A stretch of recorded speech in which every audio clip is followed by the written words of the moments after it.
or more years ago, a culture that erected huge stone structures like the Egyptian pyramids and the temples of the Aztecs. Does the answer lie in the mysterious Kaimanawa stone wall buried deep in the forest near Taupo? While geologists still wonder whether it's a natural rock formation or not, later this month archaeologists will begin excavating around it. It's not what you expect to find in a country where human history is only a few hundred years old. Geologists can only come to one agreement about one aspect of this block wall. It's been here at least 2,000 years. There's two schools of thought at the moment. One that it's a natural occurrence, and one that the blocks of rock have been placed here by some early civilization. The Kaimanawa Wall's well known to hunters and trampers. Half an hour's drive down a dirt road on the highway between Napier and Taupo.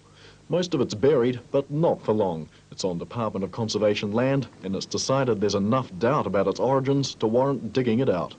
Yesterday, our archaeologists dug down about half a metre below this face here, and this face was still going down, and we used a steel probe to feel underneath, and we were striking rock underneath that. So that gives an indication that at least there's something further down again. And the rocks themselves bend in a sort of a semicircle around, and it may be the shape of some sort of structure. This red beach discounted an earlier theory that the wall was part of a nearby 1930s sawmill. It's growing on top of the wall, and its size suggests it's been here for about 100 years.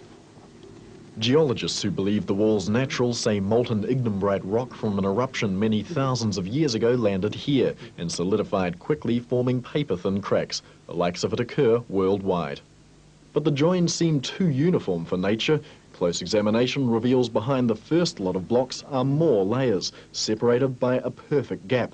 The surface of each block is smooth, as if it's been cut. There are other mysteries too. In other ancient civilizations, they had a stone which you paid respects to when you came into the site. And everyone apparently has this. And, you know, conveniently, here it is. There's plenty of strange things about this wall, and one of them is the way it's facing. If you stand with your back to it, you're facing exactly due north. Now, it may be totally insignificant, but there's 360 other points on the compass where it could have been facing. Amid the mystery, one man's preparing to rewrite the country's history. Professor Barry Brailsford, who began the controversy, says evidence is building. New Zealand once had ancient Egyptian and South American links. The wall's not the work of Waitaha, New Zealand's oldest known people. They have said that this is beyond our time. And we had the mouse that roared, the rat, so to speak, the Polynesian rat, tell its story just a few weeks ago. And it's a story that says they were here 2,000 years ago and were brought here by people. In 3 weeks, the mystery's over. This forest will echo to the sound of mechanical diggers as Doc settles once and for all if this is the work of nature or an ancient people. Paul Allen, 3 National News. Well, a man with some very definite theories about the wall is American historian and writer on ancient mysteries and civilizations, David Hatcher Childress. How can you be so sure that this is man-made? Well, I mean, I don't know if we can be totally sure, Bill. I mean, the idea that the wall is facing north, the blocks are very uniform. Because the wall is starting to collapse to the west, the blocks are pulling apart from each other.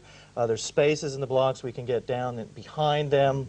We can see other blocks that are also uniformly cut and squared behind the blocks that we can see. We can see about 9 blocks. See, a geologist I talked to today said, oh yeah, but there are things like the Giant's Causeway in Ireland, which are natural phenomena. Those big square blocks, it's possible. Okay, right. Now, that is actually basalt. That's basalt crystals, and as that kind of volcanic core cools, it crystallizes into these 6, 8-sided crystals. In fact, there's a giant city built in Micronesia, 11 square miles, called Nan Madol. It's built out of... To discover the uncanny similarities